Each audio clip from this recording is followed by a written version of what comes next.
ಸ್ನೇಹಿತರೆ ನಮಸ್ಕಾರ, ನಾನು ಗುಬ್ಬಚ್ಚಿ ಸತೀಶ್. ಈ ವಿಡಿಯೋದಲ್ಲಿ ದುರಂಧರ್ ಸಿನಿಮಾ ಕುರಿತು ನನ್ನ ಅನಿಸಿಕೆಯನ್ನು ಹಂಚ್ಕೊಳ್ತಾ ಇದ್ದೇನೆ. ನೀವಿನ್ನ ನನ್ನ ಯೂಟ್ಯೂಬ್ ಚಾನಲ್ಗೆ ಸಬ್ಸ್ಕ್ರೈಬ್ ಆಗಿಲ್ಲ ಅಂದರೆ ಈ ಕೂಡಲೇ ಆಗಿ ಅಂತ. ಇದು ನಮ್ಮ ದೇಶದ ಪ್ರತಿಯೊಬ್ಬರು ತಪ್ಪದೆ ಮಿಸ್ ಮಾಡದೆ ನೋಡಬೇಕಾದಂತಹ ಚಿತ್ರ ದುರಂಧರ್. ನಟ ರಣವೀರ್ ಸಿಂಗ್ ಅವರು ಇತ್ತೀಚೆಗೆ ಒಂದು ಸಣ್ಣ ತಪ್ಪು ಮಾಡಿಕೊಂಡ್ರು. ಕಾಂತಾರದ ಒಂದು ರಿಷಬ್ ಶೆಟ್ಟಿ ಅವರ ಆ್ಯಕ್ಟಿಂಗ್ನ ಅಣಕಿಸಿ ದೈವವನ್ನು ದೆವ್ವ ಅಂತ ಅಂದ್ಬಿಟ್ಟು ಅವಾಗ ಸ್ವಲ್ಪ ಕನ್ನಡಿಗರು ಬೇಜಾರು ಮಾಡ್ಕೊಂಡು ಈ ನಟ ಯಾಕೆ ಹಿಂಗೆ ಮಾಡಿದ್ರು ಅಂತಂದು ಸಿನಿಮಾ ಬಗ್ಗೆ ಬೇಜಾರು ಮಾಡ್ಕೊಂಡಿದ್ರು. ನಾನು ಕೂಡ ಅದರಲ್ಲೊಬ್ಬ. ಆನಂತರ ಇದು ಉರಿ ಸಿನಿಮಾ, ಆದಿತ್ಯ ದಾರ್ ಅವರ ಸಿನಿಮಾ, ಮತ್ತು ರಣವೀರ್ ಸಿಂಗ್ ಕೂಡ ಏನು ಅಂತ ಕಳಪೆ ನಟ ಅಲ್ಲ, ಅತ್ಯದ್ಭುತವಾಗಿ ಅಭಿನಯಿಸ್ತಾರೆ. ಮತ್ತು ಇದರಲ್ಲಿ ಒಂದು ದೊಡ್ಡ ಟೀಮೇ ಆ್ಯಕ್ಟ್ ಮಾಡಿದೆ. ದೊಡ್ಡ ಬಜೆಟ್ ಸಿನಿಮಾ, 3.5 ಗಂಟೆ ಸಿನಿಮಾ. ಸೊ ಇದು ನೋಡಬೇಕಿದು ದೇಶ ಪ್ರೇಮದ ಕತೆ, ನೈಜ ಕತೆ ಆಧರಿಸಿದ್ದು ಅಂತ ಕೂಡ ಹೇಳ್ತಾ ಇದ್ದಾರೆ ಅಂದ್ಬಿಟ್ಟು ಹೋಗಿ ನೋಡಿದೆ. ಭಾಳ ಚೆನ್ನಾಗಿದೆ, ಅದ್ಭುತವಾಗಿದೆ. ನಾನು ಫಸ್ಟ್ ದಿನ ನೋಡಬೇಕಿತ್ತು, ಯಾಕಾದರೂ ಮಿಸ್ ಮಾಡೋದ್ನೋ ಅಂತ ಅನ್ನಿಸ್ತು.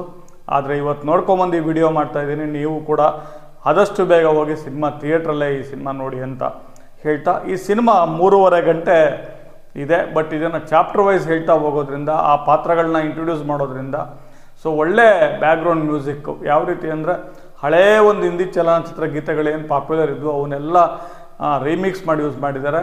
ಸಿನಿಮಾಟೋಗ್ರಫಿ ಚೆನ್ನಾಗಿದೆ, ಡೈರೆಕ್ಷನ್ ಚೆನ್ನಾಗಿದೆ, ಸ್ಟೋರಿ ಟೆಲ್ಲಿಂಗ್ ಚೆನ್ನಾಗಿದೆ, ಸೊ ಮೇಕಿಂಗ್ ಕೂಡ ಚೆನ್ನಾಗಿದೆ. ಆಮೇಲೆ ಇದಕ್ಕೆ ಲವ್ ಸ್ಟೋರಿ ಕೂಡ ಸೇರಿಸಿರೋದ್ರಿಂದ ಸಿನಿಮಾ ಭಾಳ ಆಪ್ತವಾಗಿ ನೋಡಿಸ್ಕೊಳ್ಳುತ್ತೆ ಅಂತ ಹೇಳ್ತಾ, ಈ ಸಿನಿಮಾ ಬಂದ್ಬಿಟ್ಟು ಈಗ ಕಂದಾರ್ ವಿಮಾನ ಅಪಹರಣ ಆಗಿತ್ತು, ಅದಾದ ನಂತರ ಪಾರ್ಲಿಮೆಂಟ್ ಅಟ್ಯಾಕ್ ಆಗಿತ್ತು. ಇವೆಲ್ಲ ಹಿನ್ನೆಲೆ ಇಟ್ಕೊಂಡು ಈ ಸಿನಿಮಾ ಶುರು ಆಗುತ್ತೆ. ಇವಕ್ಕೆಲ್ಲ ಈ ಟೆರರಿಸ್ಟ್ ಅಟ್ಯಾಕ್ಗಳಿಗೆ ರಿವೆಂಜ್ ತೊಗೋಬೇಕಲ್ಲ ಅಂತ ಇಂಡಿಯನ್ ಟೀಮ್ ಏನು ಶುರು ಮಾಡುತ್ತೆ ಕೆಲಸ.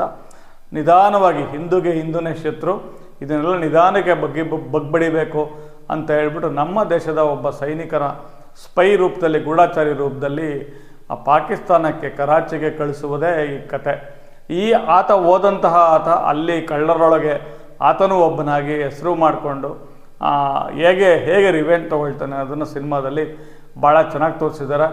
ಈ ಒಂದು ನೋಟು, ಕೋಟಾ ನೋಟ್ ಯಾವ ರೀತಿ ಪಾಕಿಸ್ತಾನದವ್ರಿಗೆ ಪ್ರಿಂಟ್ ಮಾಡಲಿಕ್ಕೆ ಸಾಧ್ಯ ಆಯಿತು ಅನ್ನೋದು, ಅಲ್ಲೆಲ್ಲ ಯಾವ ರೀತಿ ವೆಪನ್ಸ್ಗಳ ಒಂದು ಮ್ಯಾನುಫ್ಯಾಕ್ಚರ್ ಇದೆ ಅಂತ ಅನ್ನೋದು, ಪಾಲಿಟಿಕ್ಸ್ ಎಷ್ಟು ಕೆಟ್ಟದಾಗಿರುತ್ತೆ. ಆಮೇಲೆ ಈ ಬಲೂಚಿಗಳ ಒಂದು ಬಲೂಚಿಸ್ತಾನ್ ಅವರ ಒಂದು ಹೋರಾಟ ಆಗಿತ್ತು. ಸೊ ಇದರಲ್ಲಿ ಒಂದು ನಾನ್ ಸೆನ್ಸ್ ಕೆಲಸಗಳಂದರೆ ದುಡ್ಡಿಗೋಸ್ಕರ, ಅಧಿಕಾರಕ್ಕೋಸ್ಕರ ಏನೆಲ್ಲ ಮಾಡ್ತಾರೆ. ಸೊ ಅವರ ಒಂದು ಗುಂಪಿನಲ್ಲಿ ಸೇರಿಕೊಂಡಂತಹ ನಾಯಕ ಅವ್ರ ಜೊತೆ ಹೆಸರು ಮಾಡಿಕೊಂಡು ವಿಶ್ವಾಸ ಗಳಿಸ್ಕೊಂಡು ಯಾವ ರೀತಿ ರಿವೆಂಜ್ ತೊಗೊಳ್ತಾನೆ, ಮತ್ತು ಅವರೆಲ್ಲ ನಮ್ಮ ದೇಶದವ್ರ ಮೇಲೆ ಯಾವ ರೀತಿ ಕೆಂಡ ಕಾರ್ತಾ ಇರ್ತಾರೆ. ಏನಾದರೂ ನಮ್ಮ ದೇಶಕ್ಕೆ ತೊಂದರೆನೇ ಕೊಡಬೇಕು, ಕಾಶ್ಮೀರಿಗೆ ಆಜಾದ್ ಕೊಡಬೇಕು, ಈ ರೀತಿ ಒಂದು ಪ್ಲಾನ್ ಎಲ್ಲ ಮಾಡ್ತಾ ಇರ್ತಾರೆ. ಇವನ್ನೆಲ್ಲ ಇಟ್ಕೊಂಡು ಬಾಂಬೆ ಅಟ್ಯಾಕ್ ಆದಾಗ ಒಂದು ನಮ್ಮ ನಾಯಕನೇ ಸಪ್ಲೈ ಮಾಡಿದಂತಹ ವೆಪನ್ ಯೂಸ್ ಆಗೋ ಸಂದರ್ಭ ಬರುತ್ತೆ. ಅಲ್ಲಿಂದ ನಾಯಕ ಏನು ಮಾಡಬೇಕು ಅನ್ನೋದನ್ನು ಯೋಚನೆ ಮಾಡಿ ಕ್ಲೈಮ್ಯಾಕ್ಸಲ್ಲಿ ಏನು ಮಾಡ್ತಾನೆ ಅನ್ನೋದನ್ನು ಭಾಳ ಚೆನ್ನಾಗಿ ತೋರಿಸಿದ್ದಾರೆ. ಸಿನಿಮಾ ಇನ್ನೇನು ಮುಗೀತು ಅಂದ್ಕೂಡಲೇ ಎದ್ದೋಗಬಾರ್ದು. ನೆಕ್ಸ್ಟ್ ರಿವೆಂಜ್ ಅಂತ 19/3/2026 ಅಂದರೆ ನಮ್ಮ ಯಶ್ ಅವರ ಟಾಕ್ಸಿಕ್ ಸಿನಿಮಾ ರಿಲೀಸ್ ಆಗುತ್ತಲ್ಲ, ಅವತ್ತು ಇದ್ರ 2ನೇ ಪಾರ್ಟ್ ಕೂಡ ಬರ್ತಾ ಇದೆ. ಇದೇ 3.5 ಗಂಟೆ ಇತ್ತು, ನಿಜವಾಗ್ಲೂ ಬೋರ್ ಹೊಡಿಸ್ಕೊಳ್ಳಲ್ಲ. 2 ಗಂಟೆ ಫಸ್ಟ್ ಪಾರ್ಟು, ಅದಾದಮೇಲೆ ಇಂಟರ್ವಲ್ಲು, ಆಮೇಲೆ 1.5 ಗಂಟೆ. ಬಟ್ ಅಷ್ಟು ನೋಡಿದ್ರು ಇನ್ನು ಸೆಕೆಂಡ್ ಪಾರ್ಟ್ ಯಾವಾಗ ನೋಡ್ತೀವಿಯೋ ನೋಡಲೇಬೇಕು ಅನ್ನುವ ಒಂದು ಕಾತರತೆಯನ್ನು ನಮ್ಮಲ್ಲಿ ನೋಡೋಗ್ನಲ್ಲಿ ಓಡಿಸುತ್ತೆ. ನಟ ರಣವೀರ್ ಸಿಂಗ್ ಇರ್ಬೋದು, ಮಾಧವನ್ ಇರ್ಬೋದು, ಸಂಜಯ್ ದತ್ ಇರ್ಬೋದು, ಅಕ್ಷಯ್ ಖನ್ನಾ ಇರ್ಬೋದು, ಮತ್ತು ಅರ್ಜುನ್ ರಾಮ್ಪಾಲ್ ಇರ್ಬೋದು, ಇವರೆಲ್ಲ ಭಾಳ ಚೆನ್ನಾಗಿ ಸಿನಿಮಾದಲ್ಲಿ ಆ್ಯಕ್ಟ್ ಮಾಡಿದ್ದಾರೆ. ಭಾಳ ಎಂಟರ್ಟೈನ್ಮೆಂಟ್ ಕೊಡುತ್ತೆ, ಇನ್ಫೋಟೈನ್ಮೆಂಟ್ ಅಂತ ಹೇಳಬೇಕು, ಮಾಹಿತಿನೂ ಕೂಡ ಕೊಡುತ್ತೆ.